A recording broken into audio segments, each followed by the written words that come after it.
Hi, everybody. Welcome to our monthly Lunch and Learn for July. We are very excited to have Ryan Perez with us. And I will let Ryan introduce himself, but he is a VG client and has a very interesting story. And I can't wait for you guys to hear all about it. So if you have any questions, please pop them into the chat and Ryan will answer them afterwards. Otherwise, I'm going to stop sharing my screen and turn it over to Ryan and take it away. Awesome. So how's everyone doing? Is everyone's microphone on? We have everybody muted at the moment, but please feel free if you want to unmute. You can. We want everybody to unmute. Yeah, if you don't mind to unmute, I'm going to ask you, I'm going to ask everyone in the room a question. My name is Ryan Perez. I'm a neurodivergent advocate. And essentially, if you're not aware of the concept of neurodiversity, neurodiversity means that, we're all different, right? Our brains are all wired differently. And there are what they call distinct neurotypes.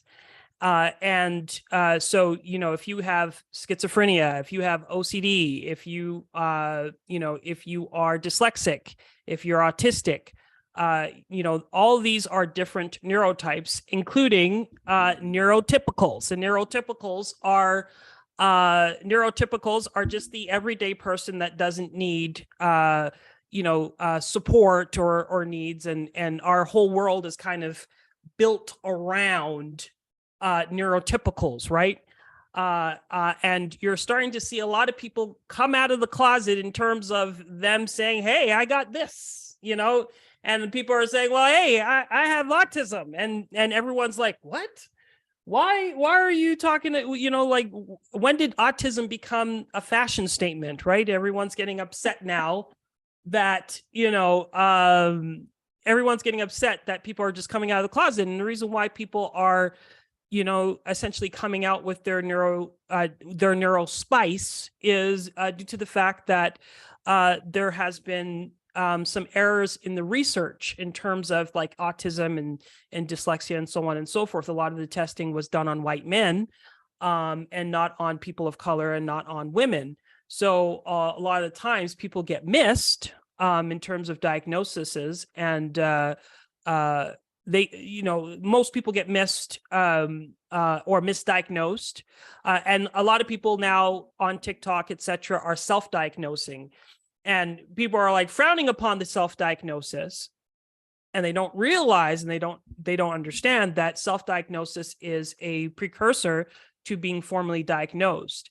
The fact of the matter is that a lot of us are that are neurodiverse, come from, diverse backgrounds. And some of us can't even afford to, sit down with a psychologist, to be formally diagnosed. So, now you're starting to see in the research that self-diagnosis is valid, right?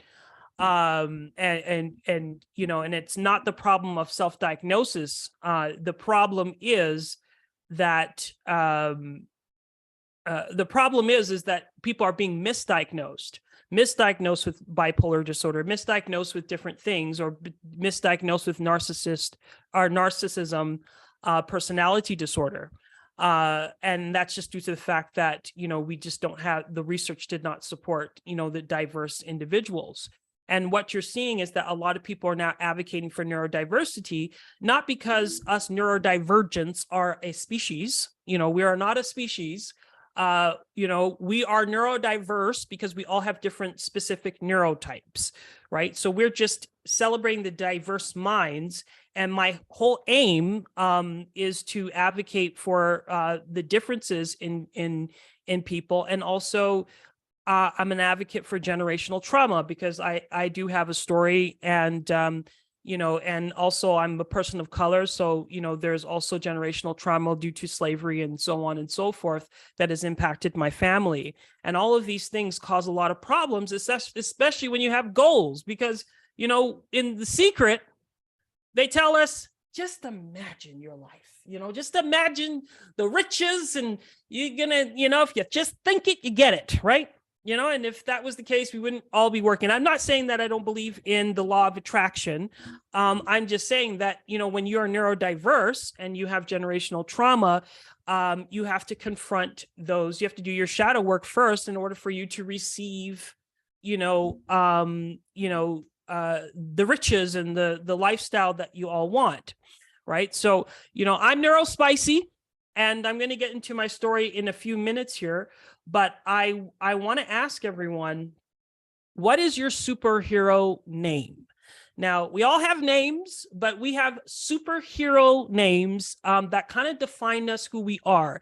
And for every superhero, we have an origin story. So I want to quickly have everyone introduce themselves in the room by your superhero name, and just a brief description why you chose that name. What is your origin story? And then once you're done, I'm going to get into my superhero name and my origin story. So let's start. I don't know the orientation, so we'll start with Kim. What is your superhero name, Kim? Sorry for putting you on the spot. Hi, my name is Slayer Bitch.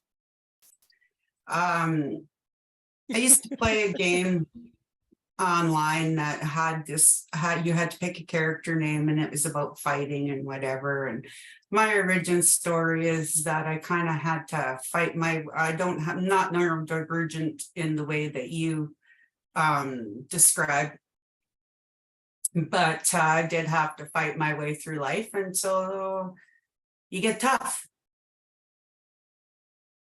That's my story. That's right. That's awesome. And you start, I thought everyone was going to be timid. I thought people were going to be like, well, I don't know. You went right into it. And I love that. And that's the response. I love those types of response, because that means you're real. That means you're open and you're honest. And I'm coming here being open and honest today. So hopefully you all can, let me know, a little bit about your background. So we'll go with Judy. It's not too much. So we'll go with Judy. Okay. Well, you guys have really put me on the spot. I don't have a name. However, I can relate with so many of the things that you're talking about. And I'm one of the typical neurotypicals kind of thing. But I don't have a specific name, but I'm excited and I love listening to what you have to say. Awesome. We're going to go with Stacy. Bomb ass bitch, because I got a fucking rocket and I'm here to help everybody else rock it. Thank you. Awesome. And why did you choose that name? As it is well known in the PG community, I have zero confidence lacking. And I want to help everybody else just feel amazing about themselves and to rock it out in the world. That's awesome. The vibes are immaculate. And Allison. I came in late. I'm sorry. That's her superhero name, folks. I came in late. That's my name. Yeah. Pop in late. Yeah. Yeah. Pop in late. And being a neurodiverse advocate, it's okay to be late. I come from a Caribbean background, and people are always late in my community, but it's not because we are degenerates. We are late because we've always put family first and put the things that matter to us first before business and before working. So when you're in the Caribbean, you'll see people on the doorstep talking to each other and engaging, what's going on, Mr. Wana? Yeah, man, everybody's doing their thing. And, we tend to put our mental health first over, over business. And that's just a part of our culture. It doesn't really translate well when you live in Canada, but it is, I am advocating for people to be okay to be late. Sometimes it's okay to be late. And that's a part of my practice because the work still gets done. So, so thank you so much, Allison, for coming in, and Stacy Wells, the woman that has done a lot of, has had a lot of impact on my life so far, but, if I could tell you, I'd need another hour. So anyways, Stacy, what's your superhero name? My superhero name would be I'm just trying to think of the cool way to say it. Dr. Sarcastic Humor. And what's your origin story? Why did you choose that name? Because I use sarcasm and humor as a coping mechanism. And I have for years and years. Yeah. And we're going to get into that because I have a story to tell about that. Emma, what is your superhero name?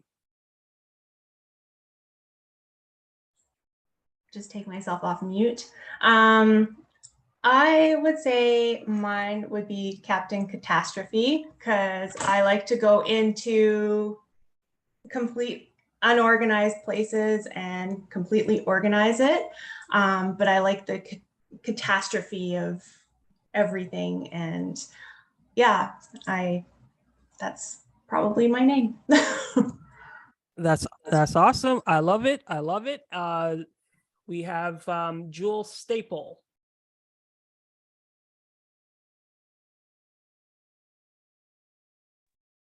That would be me.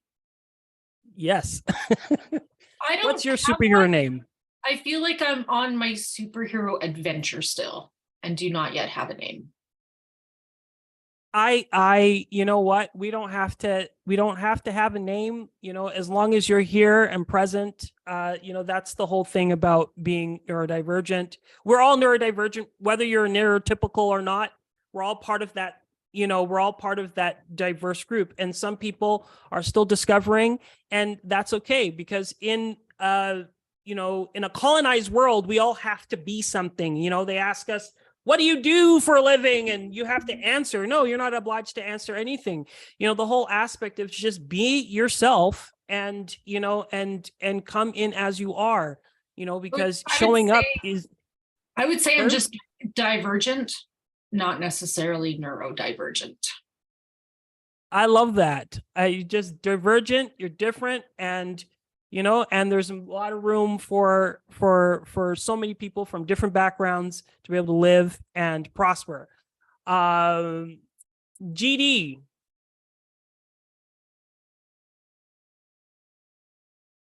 Is GD there? Oh, no. We'll go to Tamara. So Tamara's on hold. GD's there. Oh, okay. Go ahead, GD. Go on. Yeah. Oh, you're on mute. We can't hear you. Just have to go on. You can maybe type it in the chat. Yeah. You can type it in the chat. If you don't want to come on camera, folks, you can type it in the chat as well. For sure.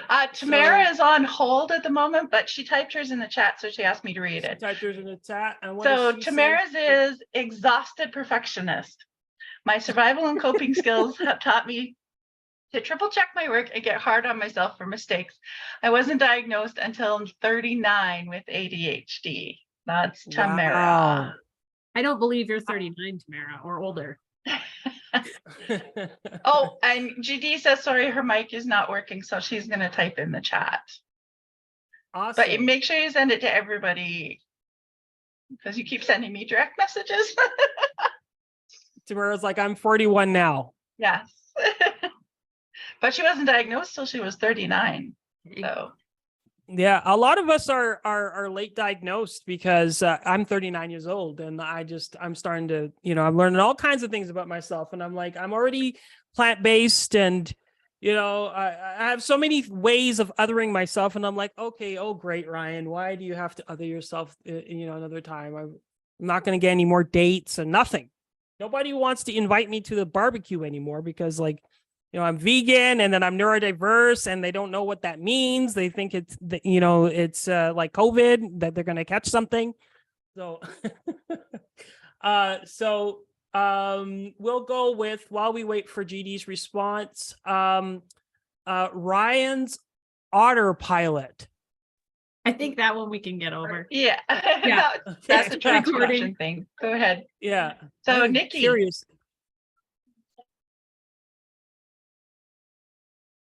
Well, Okay. Oh, I haven't said that. I Okay, don't so know if Nikki is Hi,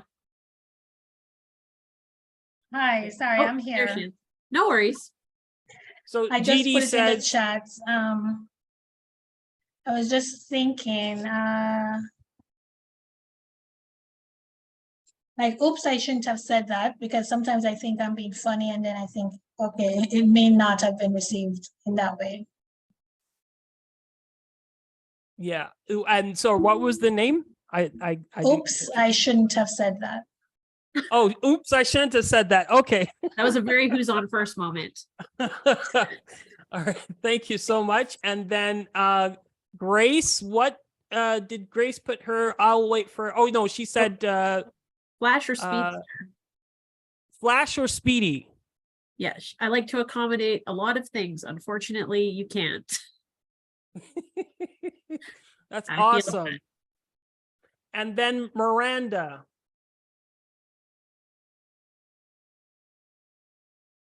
I would probably say whirlwind. People have mentioned that I seem to be here, there. However, I must be organized enough that I still get everything done. Awesome. Awesome. And then I think the last person is, I guess the superhero name is right in the name, but Cutthroat Kayla. That's me. This is actually a nickname that my partner gave to me because quite often I will say that thing that everyone is like, don't say that out loud. And they're all thinking it, but I will say it. And quite often it is a little bit cutthroat when I say it. I love it. I love it. I love being open and honest, because people interpret, we use a lot of masculine names to describe ourselves in a world where it's very competitive, like being cutthroat. And, and I think, being cutthroat is more like, I'm just honest. I like to get to the point. I don't like to beat around the bush. And, and the whole aspect of decolonizing is, just being okay with being who you are, whether you are, open and honest, or whether you're shy and you don't want to talk. Like, it's okay to be yourself, because the end of the day, the work just it will get done. It's when work doesn't get done is when people are stressed, and stress is like a disease. It gets into the way of our productivity, and we no longer are able to function at our best. And the whole point of, just knowing that you're neurodiverse or not, is to get treatment for your stress, just so that you can focus and get things done the way that that you want to, and realizing that there are accommodations and ways to help you get your work done, whether it is within the within someone's expectations or not. Because a lot of times I'm late. Sometimes, I screw up how I express myself, and I may make a mistake, but instead of doing the cancel culture thing, we do the counsel culture, and we just find a way to sit and talk to each other and communicate so that we can rectify and align ourselves to what we need to be. So I'm going to tell you what my superhero name is. And by the end of this presentation, you all be, you can adopt my superhero name as well if you want. But my name is Ryan Perez, and I am a digital stem cell. So I'm going to show you my logo. I am a digital stem cell. That means I adapt to any sort of environment, and and I succeed. So I adapt to things. I can do anything that I put my mind to, and I was destined for greatness. And I tried using. Ryan, Oh, go ahead. There's sound going on in the background. Oh, He there's responds sound with going on in the background. Let me alienation. try it again. Oh, can you hear me? Yeah, there we go. Okay, awesome. So, so I'm destined for. I'm a digital stem cell. I can do anything. I can adapt to anything, because I am destined for greatness. Right. I can't use that in dating, because when people ask me, well, what do you do? I say, oh, I'm a digital stem cell. They're like, oh, really? What's going on with that? All right. All right. I can't really use that in dating. I tried. It's like, what does it mean? Well, I adapt to any situation. I can do anything because I'm destined for greatness. And I guess, why do I say that? Well, my origin story is because somebody told me a long time ago that I would never amount to anything. And I wanted to prove them wrong, because I'm a very competitive person, but I wanted to prove them wrong, that I could do anything that I put my mind to, and that person was my older sister. Now I'm going to take you back a little bit, but I was not a good teenager. I drifted off to the wrong side of the tracks. But at that time, as I was kind of figuring myself out, I remember someone saying in the room that they're just kind of figuring out who they are. I was figuring out who I am in this world. I think I was 16, 17 years old. And my mom, I said, can I bring my girlfriend over to the house? And my mom said, yes. My mom wasn't home. And, my girlfriend and I were in the basement. We weren't doing anything wrong. We were just hanging out. And my sister came home, but my sister did not get the memo, because back in those days, I don't want to age myself. But back in those days, and hopefully, am I frozen? Okay. Back in those days, we didn't have cell phones, so she didn't get the memo. And she was very upset that I had a girl over at the house. And my girlfriend at the time, she ran out of the house like, Speeding Gonzales, because she wasn't going to fight my sister. And, my sister wasn't going to physically hurt her, but my sister was upset and told her to leave. And I was running after my girlfriend. I'm like, baby, my mom said I could have you over. And she's like, no, I'm not going to be there with your sister there, blah, blah, blah, blah, blah. She went home, and that was that. I came back home, and my sister said to me, Ryan, I just feel like you're not going to amount to anything. I just feel like you are not going to do anything with your life. And, and this was someone that I cared about. This is someone that I looked up to. My sisters and I, we raised each other. My mom was always working. She was working minimum wage, working retail, and we had to take care of ourselves. And this was someone that I always looked up to and wanted to be like. And, when someone that you look up to says that you can't amount to anything, that you can't do anything, that has a lot of impact. So essentially, what happened is that, I started to slowly change the trajectory of my life. And we're going to get into that story right now. Now, why would my sister say that? Like, what would be the cause for her to say that to me, her brother, Well, because I didn't have a good life. I started off, my story starts off with being born out of wedlock. My mother was, I have to say alleged, but she was, because I wasn't there, and there's a big story around it, and I'm writing a book about it. But she was sexually assaulted, and or allegedly sexually assaulted, and that's the reason why I was born. And when that happened, I was like, my birth was kind of the straw that broke the camel's back. My parents got divorced, and and that was that. But with being, when a woman is sexually assaulted, and a child is born from those circumstances, you are a victim too. If you are a child born out of those circumstances, you are also a victim too, because of, just because, how people view you and how the relationship with the mother and child.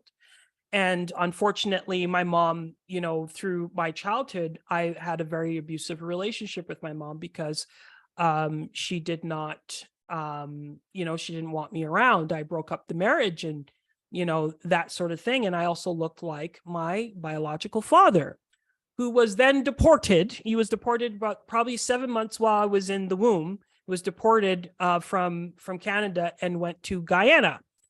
And I didn't know who this person was. And, and I always thought that the father that raised me was my dad that I grew up with. And, I still call him dad till today. But essentially, when he found out that I wasn't his child, he neglected me.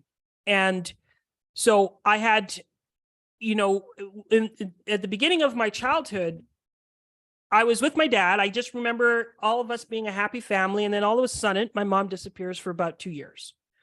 She disappears. She goes somewhere. I don't know where she goes. And, she was a young parent. She was in her 20s. She went to go and live somewhere else because she just couldn't deal with the pain of taking care of 3 children.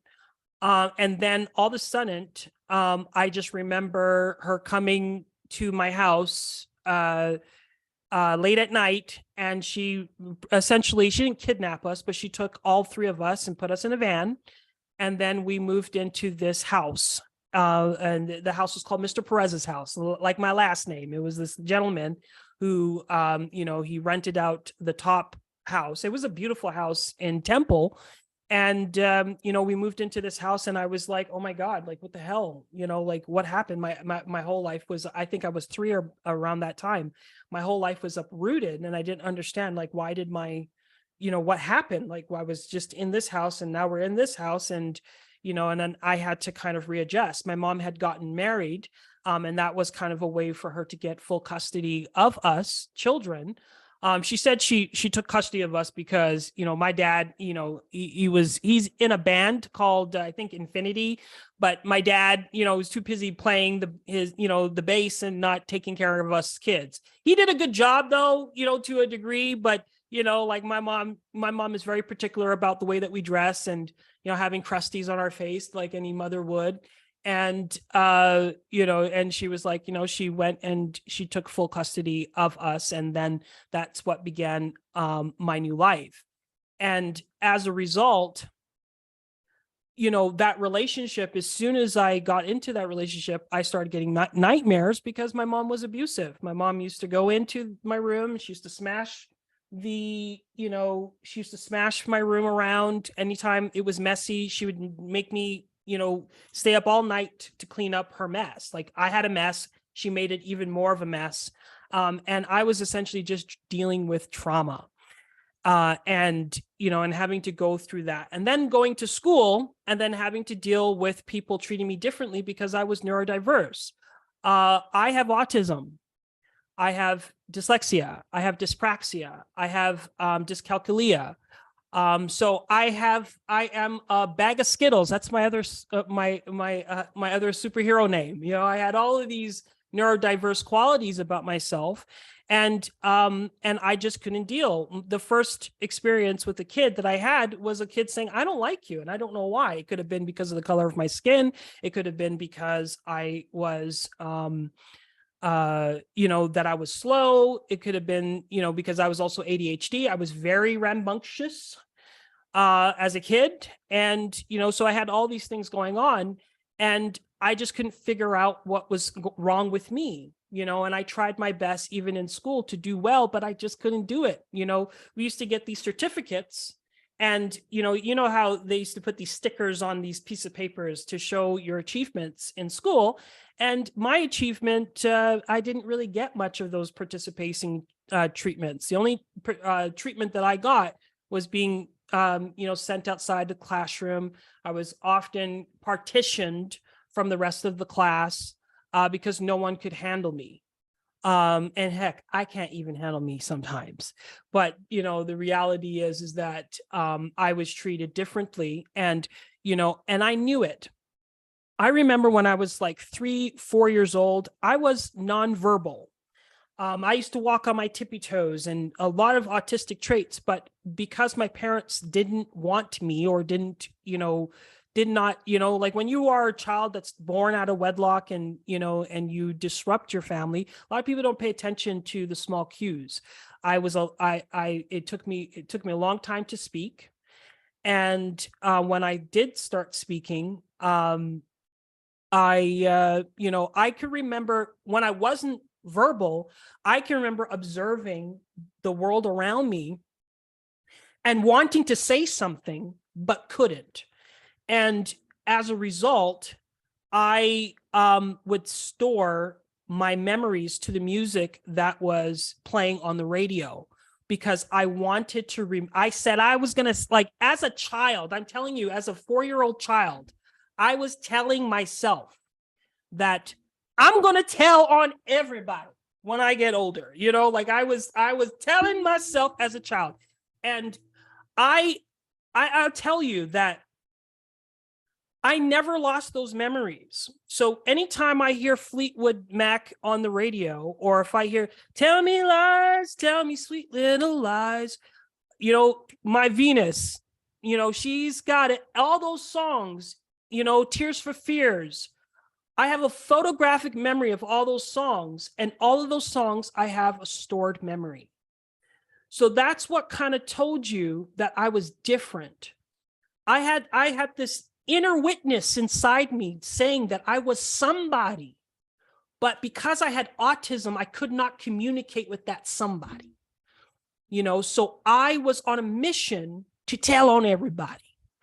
And, so what happened was, well, as a kid, I was snoopalicious. I would go through my mom's things when she was not home. And I'm going later on and down the timeline. I would go through my mom's things and try to figure out, what I felt like I was missing something. I felt like there was pieces of me missing.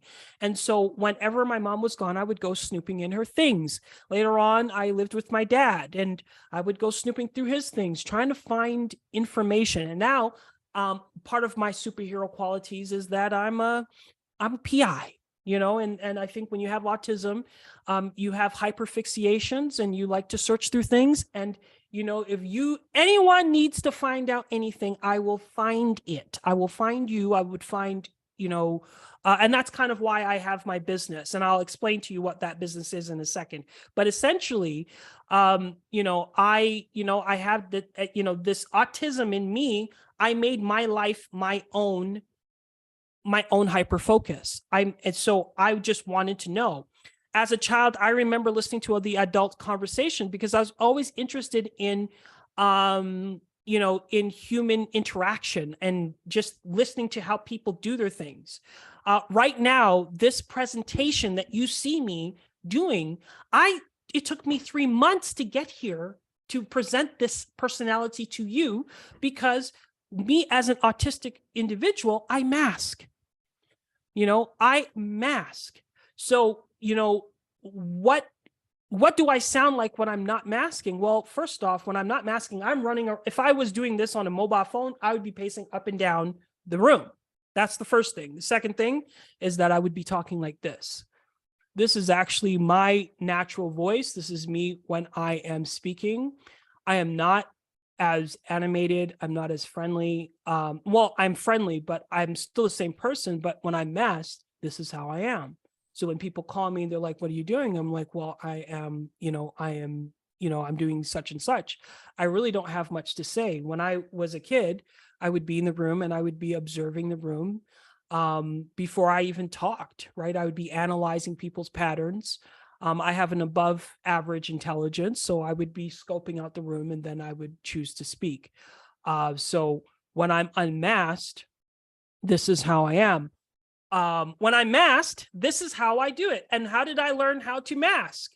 I learned through some principles that I'm going to tell you. Hopefully, I don't run out of time, but I have some principles that help me adopt, help me become friendly and available, and so people can approach me. Because if I talk to you guys like this, and if you actually see my attitude and how I express things, because I'm a very determined person, you would think that I am rude, cocky, and not inviting, right? So if I do this, I'm inviting, and you know, and after I'm done these calls, I go and lay on the couch, because masking takes a lot of energy out of me.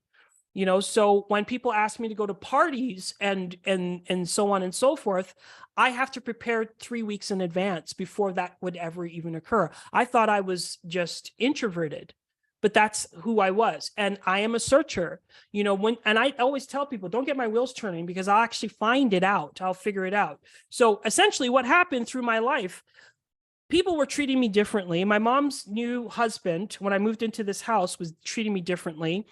You know, he would pin my sisters against each other by giving special cups to my older sister, and then giving us different cups and saying, this is the special cup, this is for the oldest, and started causing a lot of division amongst us. So I started caving in and started internalizing a lot of my pain. And, you know, with the abuse, the physical abuse and mental abuse of my mother, and then then this division that this man that I never met in my life, he started just manipulating us in this kind of way. And then going to school, to a Catholic school, and dealing with racism, having kids spit on me. And I also had asthma, and, you know, couldn't play with the kids because it was hard for me to breathe. And, you know, and doing very poorly in school, having ADHD and not being able to clean my desk, and having the teachers dump my desk all the time. You know, that was a lot for me to take in. So I would be walking home and saying, I'm going to be something when I grow up. I'm going to be something when I grow up. And I would be singing to myself, because a part of my autism is that I have audio hallucination. So I actually can write songs in my head anytime, anywhere, anyway. I can write songs. Actually, Timbaland heard one of my songs the other day. I wish I could bring that video and show you, but he actually heard my song on social media. But I write songs, and you know, and that sort of thing. So essentially, I would be writing songs and just dreaming about Michael Jackson, you know, coming over to the school to pick me up and to give me a new life, because I was just, Michael Jackson is my hyper focus.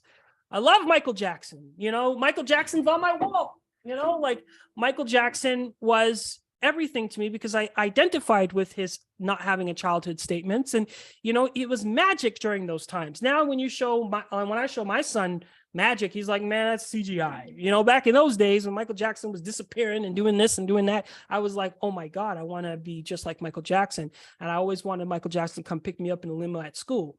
But now that I'm 38 or 39 years old, Michael Jackson, I would never want him coming picking me up after school, if you get my drift, right?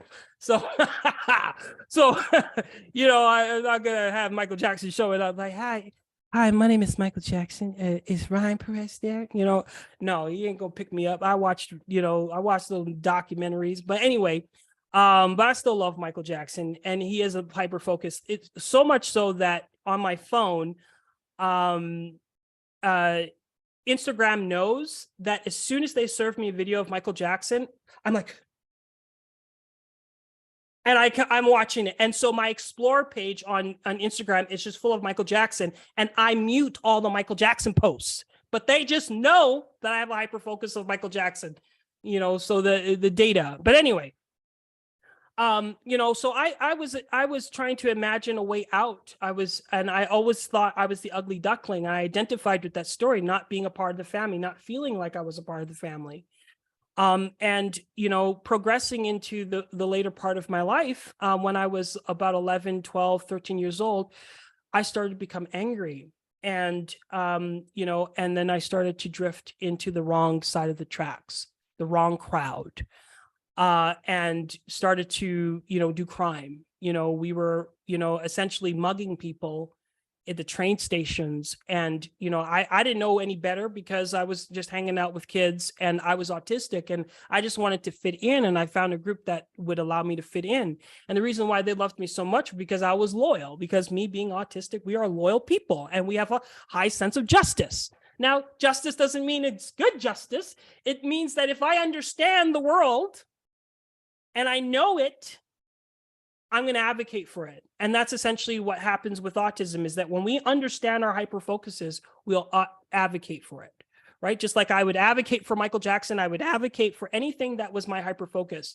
And, you know, my hyperfocus at that time was just to be bad, was to get attention because I did not have nobody was paying attention to me. And so it got so bad that I was expelled from school. And, you know, I had a few charges that I had to deal with and, you know, and nobody cared. My mom no one set a trajectory for me. No one said, hey, you're going to be a doctor, a lawyer. They didn't have anything for me because I was not wanted, you know? And so when the court systems see that, they don't want to, if they know that your parents will advocate for you, they will give you the harshest sentences and so on and so forth. And luckily for me, I didn't get, I was, you know, all my charges disappeared, or they were exonerated. I don't know if that's the word, but the reality is that my parents weren't there to advocate for me. But what happened? How did I get off of those charges? Well, my dad took me to this meeting and I'm going to speed up this presentation. I didn't realize I'm talking too much, but the reality is that my dad was part of an organization called ACUFA. And I was sitting in one of the meetings. I had my hats tilted like this. I didn't want to talk to anybody. And they said, Ryan, what do you think the youth want? Because they were an advocacy group for the Black community that said, what do you think the youth want? And my dad didn't want me to talk. I was wearing this orange jumpsuit. And, you know, he was asking me, why are you wearing that? You know, and he was just really embarrassed. And, you know, and they were asking me, well, what do the youth want? So I sat up and I said, this is what the youth wants, because we were being harassed by the train cops and so on and so forth. I was being racially profiled by these individuals. And I spoke up and I said, this is what us as youth need. And all of the people in the room were like, oh my God, this man is so smart. And so I had there's a woman by the name of Lynette Joseph that said, you know what, Ryan, you are destined for greatness. What? Destined for greatness just because I told you what we want as a youth? I was, you know, that was crazy. I had no clue. So they wanted me to come to more of these meetings. And they all volunteered to be my mentor. So I had a mentor for business. His name is Wilston A. Young. I had a mentor for Black history to learn about, you know, how I had to learn Black history because I had to learn about how in the United States, how the 13th Amendment, slavery is abolished until the 13th Amendment. If you commit a crime, you remove all your rights and you become a slave again. And that is still active till today. And a lot of young people were, you know, through rap music and so on and so forth, were being, you know, groomed to be criminals. And I didn't realize that. And once I learned that, I stopped, you know, wanting to go into that direction. So she taught me about my history. She taught me about what was happening. And, you know, she told me I was destined for greatness. And she gave me a voice. Because, you know, being autistic and being someone with dyslexia, it's hard to have a voice. But she gave me my voice. And then she led me to my other mentors, which was Gary Martin and Ann Fitz. And these were individuals. Gary Martin actually knew Michael Jackson. And when he told me he knew Michael Jackson, I was like, take me. I want to be, how much time do I have? You have about 13 minutes, Ryan. But if you do want to go over, I can keep recording for you. So then that way, if anybody wants to leave right at the appointed 1 o'clock time, you can catch the remainder afterwards.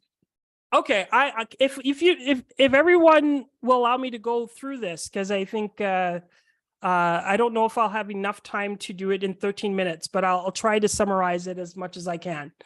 But you know, I met this man, Gary Martin, who is a master bluesman. His uncle was Hubert Sumlin, and you know, all these different people that he met, all these famous people. He was a musician, and he was a martial artist. And he came up to me, and I remember the day because he came to one of our board meetings, and he had all these flashy rings on. He was an African-American man from Chicago, and you know, he talked differently, and he was just, I was like, who is this guy? And then he came over to me. He's like, hey man, I heard about you. You know, I got a martial arts class that I want you to attend.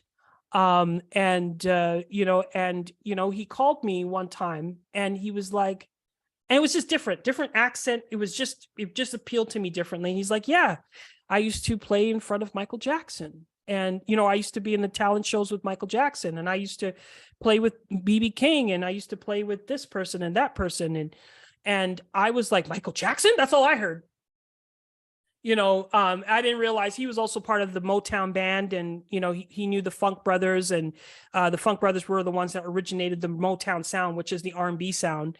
I got to meet them later on in my life, but, you know, essentially he came into my life, and he said, you know, Ryan, I see something in you, and, you know, I want you to start with martial arts. I want you to get into martial arts because, you know, you could do something. And over time, they essentially mentored me into a person that started going into schools telling kids to stay away from crime. And so what we did is we created a program through the institution, his institution called the Ishin Institute. And the program was essentially teaching people how to express themselves through music, because he saw that there was a lot of anger in me, and I didn't have an outlet, and nobody would want to talk to me or cared what I had to say. And I realized that I had a voice. I realized that I had, you know, I realized that there was power in the things that I was saying. So I would teach people. He told me to create a program to teach kids how to rap. So we went into the schools and taught the kids how to rap. And then I went into women's shelters doing the same thing, using this program of teaching people how to express themselves, because once youth express themselves, there's no more anger. Once people express themselves, there's no more anger. So essentially, he gave me some principles that made me into a digital stem cell. And I want to share those principles with you. Please, everyone, stay. Just give me another 10 minutes because there's a big bang at the end. So I'm going to show this image and remove this image. Oh, do you want to do, I wonder, you guys might have to change your view just to speaker view, and then you can see Ryan's image more clearly. I had mine in the grid, so it wasn't super clear. Okay. All right. And so essentially, as a martial artist, he taught me a few principles that totally changed my life. The first principles he said was, you know, 3 P's and 3 R's means that you can do, and sorry for the grammar and all this other stuff. Again, I'm dyslexic. But he said that practice, practice, practice, repetition, repetition, repetition. That means that you can master anything, because he was a master martial artist. He was, you know, he had all these different degrees and belts. He was a master musician, master in jazz, master in blues, master in Motown. And, you know, and everything that he put his mind to, you know, he became great in. And so he said that, you know, the 3 P's and 3 R's. Practice, practice, practice, repetition, repetition, repetition. Adapt and overcome. you know, that in any situation, you have the ability to adapt and overcome. He said to use your best block, which is, you know, if you ever watched The Karate Kid, and he was actually mentored by the man that taught Miyagi, the real Miyagi, but if you watch The Karate Kid, Miyagi says in the movie that the best block is no be there. The best block is not to be there. Do not put yourself in conflict. Do not put yourself in situations where you're going to experience conflict. That there's always ways to get out of things by using inversion. You know, if someone is strong, be weak, you know, that sort of thing. It's like whenever someone is being aggressive, find a way to adapt to that situation. He also said that the God unites and the devil divides. What that means is that, you know, if you want to overcome any situation, try to unite. Try to be, unity is not duplication and multiplication. Unity is accepting people for who they are in their totality and adapting to the situation and complementing it. So be in harmony, right? Use your disadvantage as your advantage. You know, I had a lot of disadvantages. I couldn't read, I couldn't spell, I couldn't write, I couldn't do any of that kind of stuff. I couldn't speak even. But over time, applying these principles, you wouldn't even be able to tell that I have autism. And call and response. When you speak, people respond. That when you vibrate, you know, that's when karma begins. Karma means action. Doesn't mean, oh, if you like hit someone over the head, they're gonna hit you back. Means action. So when you advocate for yourself and you love yourself and you start speaking up about your frustrations and your issues, you change the world around you because it's cause and effect. And a call and response, and why I chose that phrasing is because in the Black community, that's how we were able to get out of slavery.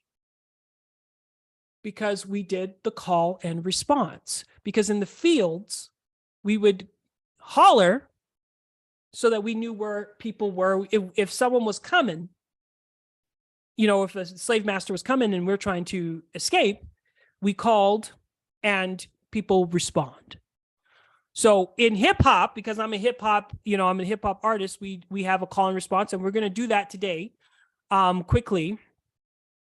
I'm going to say, when I say virtual, you say guru, virtual gurus, and I want everyone to yell it out loud, you know, and, you know, don't be shy, but, you know, that's a call and response. It's how we interact. It's how we engage. When I call, you respond. And essentially you want to be able to call and express yourself so that your world changes for you. Because if you bottle it up all inside, the world will never change for you. So when I say virtual, you say gurus. Virtual. Gurus. Gurus. Virtual. Gurus. Okay, that was okay. Let's try it one more time. Let's do it with all of our might. When I say virtual, you say gurus. Virtual. Gurus. Virtual. Gurus. See, that's a call and response. And hip hop, we do that a lot. But hip hop, when I was growing up, they thought it was a fad. Hip hop has changed the whole world. It's because all these young people are talking about their conditions in their lives and expressing themselves and making change. They're not politicians. A lot of them are not rich. But when you start expressing yourself, whether through art or through whatever, you change the world around you. So when I started speaking and learning to speak, I started to change. And I called my mentors all the time. How do I spell this? How do I do this? And I kept on practicing. I kept on changing. And then my whole life changed. What happened to me is that I went from being a C kid, D kid, and F kid. When I left school, I started my first business. I started a graphic design company, you know, and then I became a rapper and I became a musician. And I was going around, you know, I went around the schools to teach them how to rap. And my life was so impactful that the Calgary Stampede Board started this award ceremony called the Western Legacy Awards. Very highly prestigious award. And I was the first recipient to receive an award. And it was this nice belt buckle. I think it's here. No, it's missing. But it was this it was this belt buckle, and it's a Western Legacy Award. It means that I've committed to Western values, because I was able to take a disadvantage and make it my advantage. And I was honored by the Stampede Board. I was the first Black, male to receive it, first youth to receive it, and first person to receive it. And I don't know if they're still doing the awards anymore, but it was this nice silver belt buckle. Through my life, I started to adapt and overcome. I started to practice so many different art forms. I learned how to write music and make music. I learned how to graphic design. I learned how to be a virtual assistant, and I learned how to be a web developer. I learned how to do this. That's why I call myself a digital stem cell, because I adapt and overcome. Anytime there is a problem, I find a way, I keep on practicing the skills, and then I become that. Right? So I have been able to, how many of you have watched The Nanny before? Heck yeah, as a child of the 90s, I certainly did. You watched, so yeah, Nanny, and how many remember Sylvia Fine? Yes, because she was fabulous. Yeah, she was, Sylvia Fine. I remember that one episode when she was eating, she was eating all off of everyone's plate. And I just remember that as a child, because Sylvia Fine, she was divergent, right?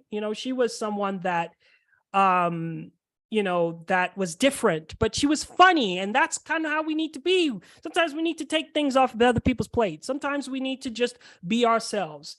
But I want to share something with you. All right. Are we good? Hi, I'm Renee Taylor. Maybe you know me from The Nanny. I play Sylvia Fine. And I want to tell you about Ryan Perez. I have been working with him. He is a social media strategist. He's a great editor. He's so accommodating. He's multi-talented. He is always available. He responds whenever you need him. He is a social media genius. And in just a few weeks that I have been working with him, hundreds of thousands of people have seen my TikToks and Twitter and Facebook and all the social media things. And he'll even do some great acting if you need one. All right. So isn't that great? Good. I think, Ryan, you should start calling yourself like social media manager to the stars. From The Nanny. This counts. Oh, yeah. The sound replayed again. I have let me just stop that. Can you hear it now? Okay. Perfect. So yeah, I've been working in Hollywood for the last 3 years. I met Sharon Gless, I met Gregory Zarian, and I met Barney Rosenzweig, who created the show Cagney and Lacey. I produced and I edited episodes for a podcast called Antoinette and Friends. So we got to, I've been working with, a gentleman by the name of, who was also executively produced by, Antoinette Perugine, who is an actress, and Norman Seeff, who is one of the greatest photographers of all time. He was the gentleman that made that did the Steve Jobs, Ray Charles photos, those black and white photos that you see Steve Jobs in. And I got to work with these individuals, and it's because of the principles that I used: practice, repetition.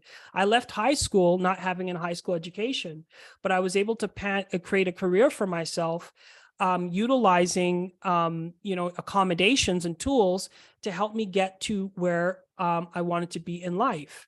And I'm going to share something else with you.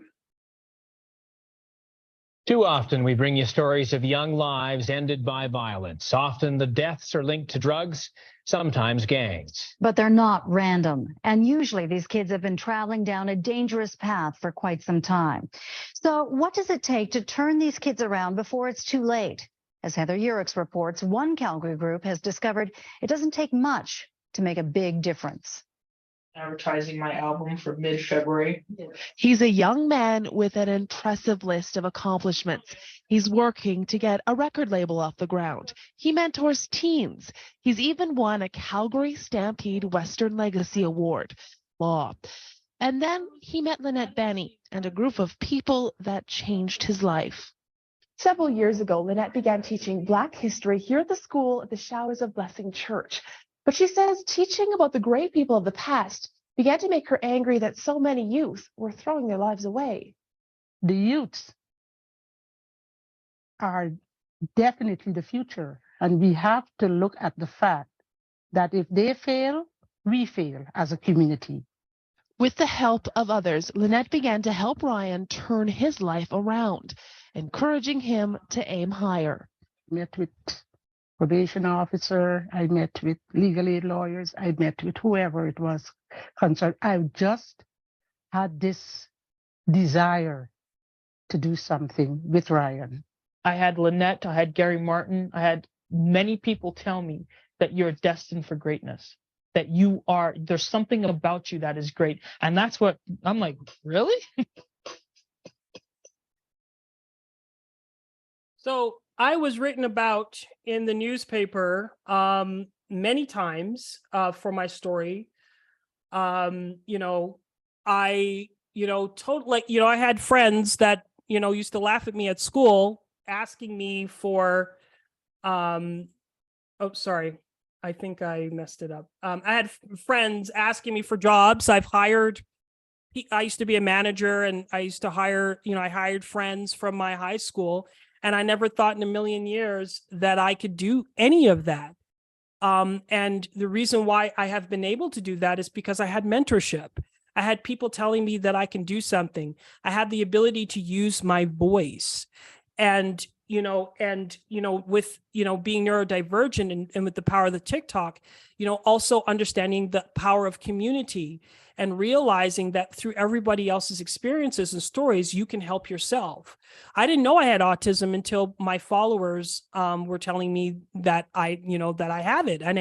And because I was talking about dyslexia, I was advocate for dyslexia, and they essentially were like, I was like, yeah, I'm a little bit autistic. They're like, no, you can't just be autistic. So I essentially, I started learning through community, and I've been able to, I taught Matthew Perry how to rap. I've worked with so many really cool people. I ran my own business, and essentially everything that I set on my bucket list, I was able to accomplish. I had dreams of performing in front of an audience. I got to do that. I have a beautiful son that has now continued on with my legacy. He was on the news with me talking about human rights. And, I was able to kind of get rid of generational trauma by starting with my son, right? Couldn't change my parents, but I definitely changed my son. And overall, I was able to find resolution with my mother, and I was able to find resolution with my father. And my neurodiversity advocacy, when I was a kid, I had nobody. Now I have over 200,000 followers and subscribers that follow me and that interact with, my brands every single day, and now I use my voice to help other people adapt and overcome. If you are ADHD, there are ways to adapt and overcome. I wish maybe we'll have to schedule another time to go through the tools. I was going to show you some of the tools that I use to kind of, get through the day. But, essentially, there's so many ways that you can. The whole point is, one of the last things I'm going to say is that when my sensei told me use your best block and not be there, it really means that you can find other ways of solving problems. That if you have one conflict, if you are ADHD and you're scatterbrained, then you can find ways of articulating yourself and getting work done without you having to be scatterbrained. You know, you can use medication, you can use other techniques, you can use tools that speed up the process, because when you're ADHD, you want things done now. You know, when it comes to dyslexia, you don't have to read, right? You can have it read to you. You can have it read in, you know, in a faster pace. There's so many ways of adapting to your life so that you can live the life that you want to live. As virtual assistant. So I'm going to end this, you know, on this note, that when my sister said, "You will never amount to anything," boy, was she wrong. But I will tell you that when my sister saw me advocating for myself and accomplishing these things and, you know, creating, you know, becoming an entrepreneur, when she saw me working hard, she has been one of my number one supporters. And, you know, when I had financial issues a few years ago, she paid my rent. You know, she paid my rent. She paid, you know, she was able there to loan me money. She was my coach. You know, my sister has been one of my number one supporters, you know, because when I call, they respond.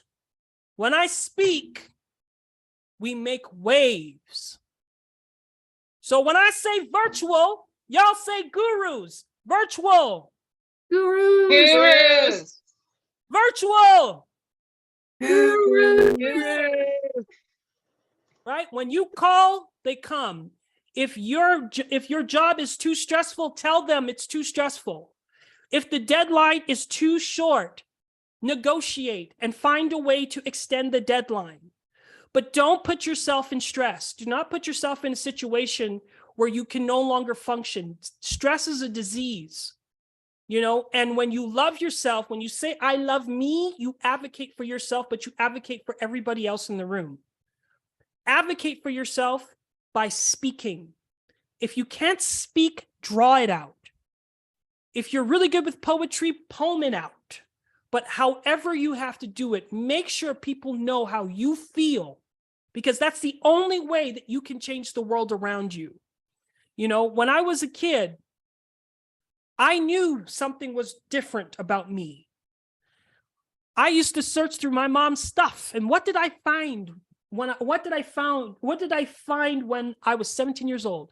I found the divorce papers indicating that I was not my dad's child. And why they got divorced was partly because of my birth. I realized, and I was able to find the reason why I was being treated the way I was being treated. And I went to my mom, who's my dad. I went to Guyana. I got to meet my biological father. My mom allowed me to do that, even though I do not agree with the story and all the stuff that happened to my mother. You know, a part of my healing journey was to believe my mother, because she treated me so wrong that I had to believe her when she was calling to me and telling me this is what happened to me. I believed her and I responded. And that's how we were able to heal. But I was able to find my dad, and my story, by me finding the truth, I changed my whole family dynamic. Because even though I was autistic, even though I was dyslexic, even though people told me I wasn't smart, even though I was Fs, I was smart enough to be able to sort out my life and to do all the things that I ever wanted to do in my life. And that's because when I call, the world responds. Thank you all for, you know, joining this presentation. And I hope you invite me back, because I would love to talk about the tools and all the stuff that I use to kind of get through the day. You know, because I work with, yeah, go ahead. Sorry. Oh no, like I was just seconding Stacy. Like, if you want to come back and talk tools, like, go ahead, give her. We love tools. Yes, we're very tools oriented people. Well, thank you so much. And yeah, I would love to come back and I can go through the tools and different AI tools that, you know, there's even one tool that I'll say is Shortwave. Shortwave is an email program that treats your emails like tasks. Because when I started working for one of my current clients, I get emails all the time. And it's the same client that Stacy works with. And, so we get emails. We get inundated emails every single day. So I had to figure out a way of treating my emails like a task and kind of functionally using my email program. So Shortwave allows you to pin your emails at the top. It allows you to, snooze your emails. It writes emails for you, and you can be highly productive without having to leave your email program. So these are the type of tools that I use to get through the day. And I'm always finding tools to find ways to express myself. And and when I feel stressed, I just let people know I'm stressed. Are there other ways that we can, accomplish this process? Because whenever someone sets a deadline or guidelines, they're just guidelines, but it doesn't mean that you can't change it, right? So my story, it evolves around me just taking my disadvantages and making them my advantage, and not allowing anyone to hold me back or suppress my thoughts. It's allowing myself to speak. And if they don't let me speak, I draw a boundary and I leave and find another place of employment, or I find a place to work where they're going to accept me for who I am. You should never be operating out of stress. You should always find a way, because stress is your indicator. Stress is your pendulum, or it's the center of the pendulum. Balance is the same as weight, right? If you're on one end, you're going to always experience stress. Try to always find balance so that you are in control of the opposites. I say, go beyond the opposites. Try to find yourself away from the opposites. And when you are struggling with stuff, find mentors. Find people. You could. My mentors are in their 70s, but they still have mentors. They still have people that advise them and educate them on what it is you need to do. Because I didn't come here by myself. I wasn't here on my own. Use tools and accommodations. Be okay with asking for accommodations if you're neurodivergent. If they can't afford the accommodations, ask if you can bring your own. They say no, leave. The whole idea is, well, don't leave. If you got bills to pay, figure out a way you're going to have to do what you got to do. But, I'm not going to advise you to leave your jobs, but I am advising you to communicate, because it's called communication is negotiation. Every time you communicate your needs to individuals, you find a way of negotiating, to make things a little bit more better. Because like I said, God unites and the devil divides. Find ways of uniting with people. Don't try to be like somebody else. Try to find your place in the world and allow people to adapt and overcome. And equally, you create a better working environment for you, your clients, and everybody else. So thank you all so much for allowing me to share a little bit of my story. Thank you so much, Ryan. And just to add to what you were saying, because Ryan did have a lot of really good points on mentorship. Like, guys, that's why we're here. Like, that's why we introduced the whole VGVA mentor program, is because we want to help support you, right? So again, to go off what Ryan was saying, if there's anything that you need to communicate, please reach out to your mentor. If they're perhaps out or you can't get a hold of them, you can come to me. There's also 2 Stacys here that I know are also incredibly supportive and wonderful individuals, mom ass bitches. Yeah. So, and also to add to what Ryan was saying, I think VG is a really good place to practice communicating and getting your needs met, because Virtual Gurus really does believe in making sure that you're doing work that you want to do and that's meaningful for you.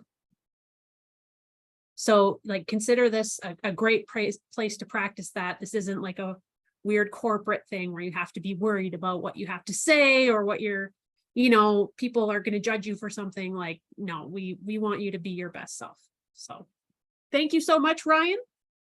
You're very inspiring. Thank you. yeah, your story was really good. You're an excellent speaker, I will say. Yeah, and I really wanted to do a mic drop there at the end, but I don't have a mic. Well, let me drop. No, I will. No, don't do that. Don't drop your mic, Ryan. Turn it off first. No, that was awesome. Yeah, thank you so much. And I'm asking because I just started this practice. I used to do public speaking when I was a kid, but just doing this professionally now. And I'm always looking for work, for web development work, and so on and so forth. You can check my website out at digitalstemcell.ca.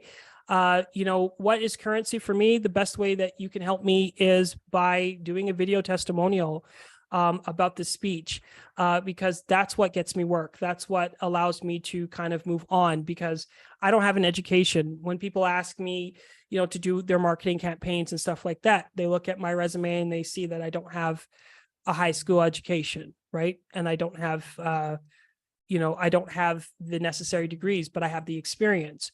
So when I get video testimonials, that's what gets me in the door. And as you can see, the caliber of people that I work with, they trust me with their social media. Renee Taylor, when she started her social media campaign, she started off at I would say, she was in 50,000 or so, and she went up to 80,000 in weeks.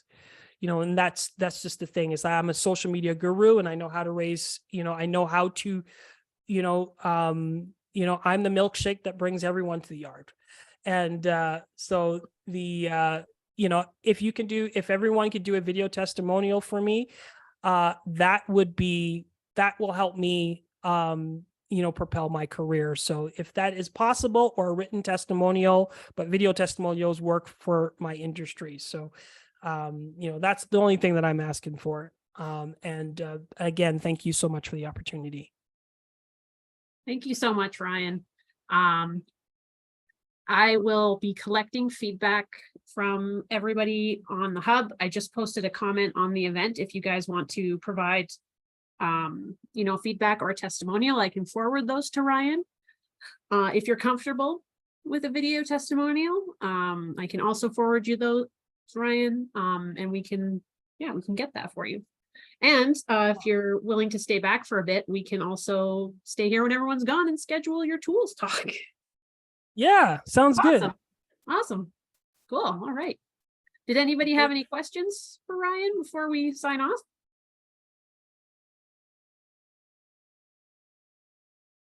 Good. All right. Well, if you think of anything, let me know, because I'm going to be forwarding him feedback anyway. So yes, Judy says no questions, just come back. So I think we're good there. Okay. Sounds good. Awesome. Well, thanks everybody for coming and for staying.